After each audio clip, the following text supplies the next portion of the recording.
A lot of people think that if you keep to the quiet country roads, nobody will notice. That might have been true decades ago, but it isn't today. The reality is that modern enforcement rarely depends on police stopping you at the roadside.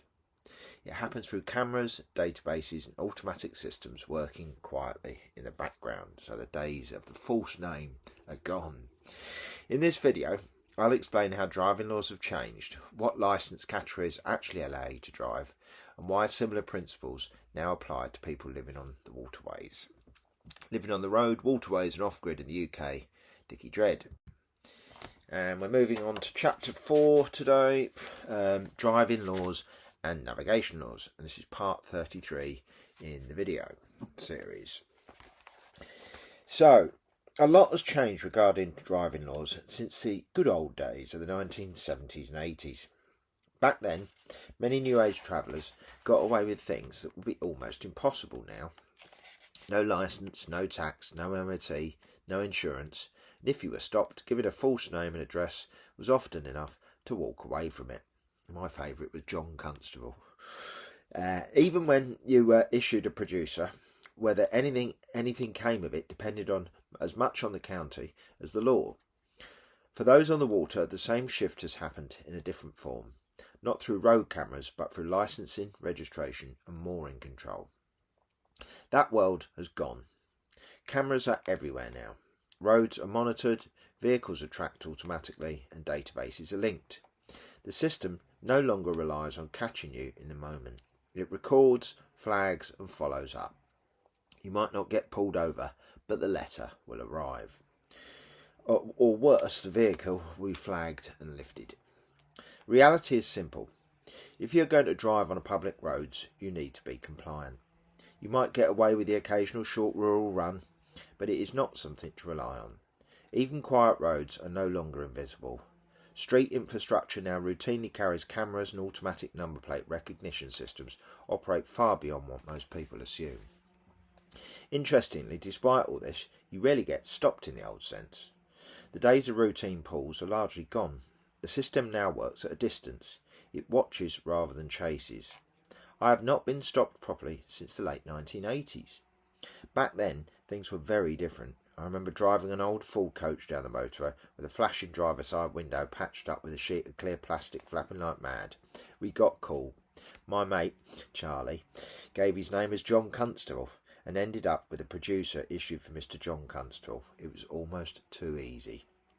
That kind of thing simply does not happen anymore. So licence categories and what you can actually drive. In the UK, what you can drive is determined by your licence category, and for those living in vehicles, this becomes important very quickly.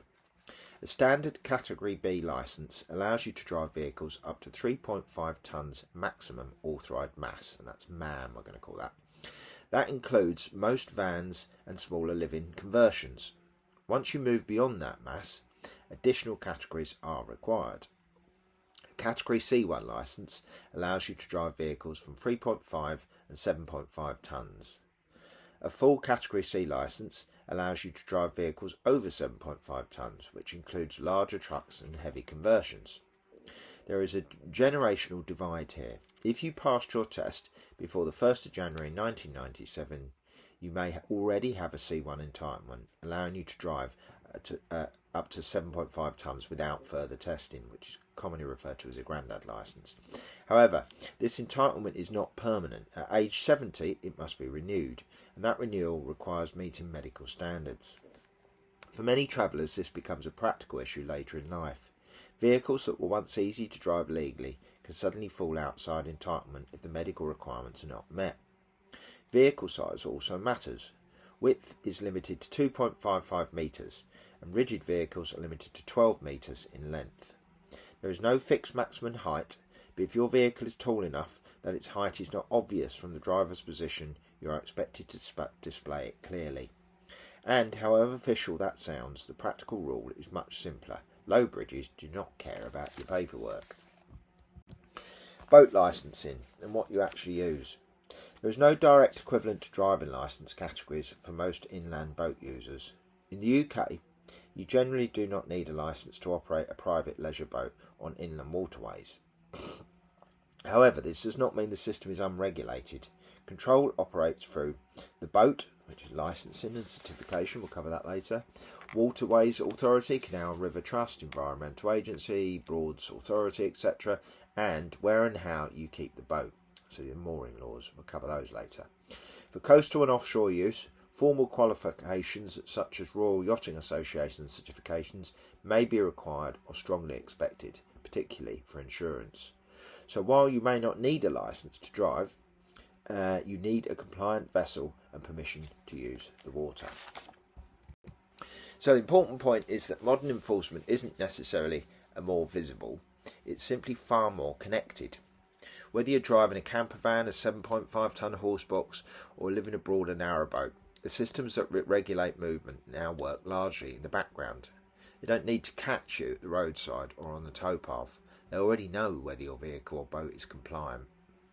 If you're trying to live differently, this isn't just about choosing the right vehicle or the right boat.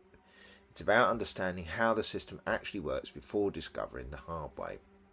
In the next video, we'll look at what compliance actually means in practice, including tax, insurance, MOT requirements, boat licensing, safety certification, and why simply avoiding the police or navigation officers is no longer enough. So I'll be on Chapter 4, Driving and Navigation Laws, and we'll do road compliance, what is no longer optional, and waterway compliance, what is no longer optional.